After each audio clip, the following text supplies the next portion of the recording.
Telangana assembly ఎన్నికల్లో సాగు భూముల రిజిస్ట్రేషన్లు, మ్యూటేషన్లు, సేవల కోసం తీసుకొచ్చిన ధరణి పోర్టల్పై పెద్ద ఎత్తున ప్రచారం జరిగిన సంగతి తెలిసిందే. ధరణి ఎన్నికల ప్రధాన అస్త్రంగా మారగా కాంగ్రెస్, బీఆర్ఎస్ పార్టీల మధ్య మాటల యుద్ధం నడిచింది. ధరణి ఓ అద్భుతమని బీఆర్ఎస్ చెప్పగా, ధరణి దోపిడీకి కేర్ ఆఫ్ అని కాంగ్రెస్ ఆరోపించింది. కాంగ్రెస్ అధికారంలోకి రాగానే ధరణిని రద్దు చేస్తామని అప్పటి పీసీసీ చీఫ్ గా ఉన్న సీఎం రేవంత్ రెడ్డి ప్రకటించారు. పేదల చేతుల్లో ఉన్న లక్షల ఎకరాల భూమిని ధరణి పోర్టల్ పేరుతో మళ్లించారని ఆరోపించారు. ధరణి స్థానంలో భూమాత పోర్టల్ తీసుకొస్తామని చెప్పారు.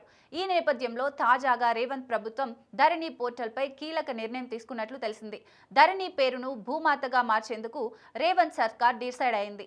ఈ మేరకు రెవెన్యూ శాఖ మంత్రి పొంగులేటి శ్రీనివాసరెడ్డి నేతృత్వంలో ROR 2024 ధరణి అంశాలపై ఆదివారం సమీక్షా సమావేశం జరగగా పోర్టల్ పేరు మార్పు ప్రతిపాదనకు సీఎం రేవంత్ ఆమోద ముద్ర వేసినట్లు తెలిసింది.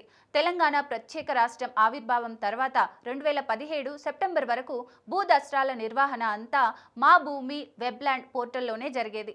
అప్పటి వరకు స్టాంపులు, రిజిస్ట్రేషన్ల శాఖ ద్వారా సాగు భూముల రిజిస్ట్రేషన్లు జరిగేవి. మ్యూటేషన్లు మాత్రం MRO కార్యాలయాల్లో పూర్తి చేసేవారు. అప్పటి బీఆర్ఎస్ ప్రభుత్వం 2017-18 మధ్య భూదస్త్రాల ప్రక్షాళన నిర్వహించింది. పంట పెట్టుబడి సాయం, రైతు బంధు పంపిణీ కోసం రైతుల వద్ద ఉన్న భూదస్త్రాలను రెవెన్యూ శాఖకు చెందిన మాతృ దస్త్రాలతో పోల్చింది. అనంతరం ఆ సమాచారాన్ని భూ నిర్వహణ విధానం TSLRMS లో నమోదు చేశారు. అక్కడి నుంచి భూమికి సంబంధించిన వివరాలు ధరణి పోర్టల్లో అప్లోడ్ చేశారు. 2020 అక్టోబర్ 29న ధరణి పోర్టల్ రైతులకు అందుబాటులోకి వచ్చింది. ఇందులో మొత్తం 33 రకాల సాఫ్ట్వేర్ మాడ్యూళ్లను అధికారులు ఏర్పాటు చేశారు. భూ సమస్యలున్న వారు పూర్తిగా ఈ మాడ్యూళ్ల ద్వారానే దరఖాస్తు చేసుకునే విధానాన్ని అమలు చేశారు. అయితే ఈ విధానం ద్వారా రైతులు అనేక ఇబ్బందులు ఎదుర్కొన్నారు.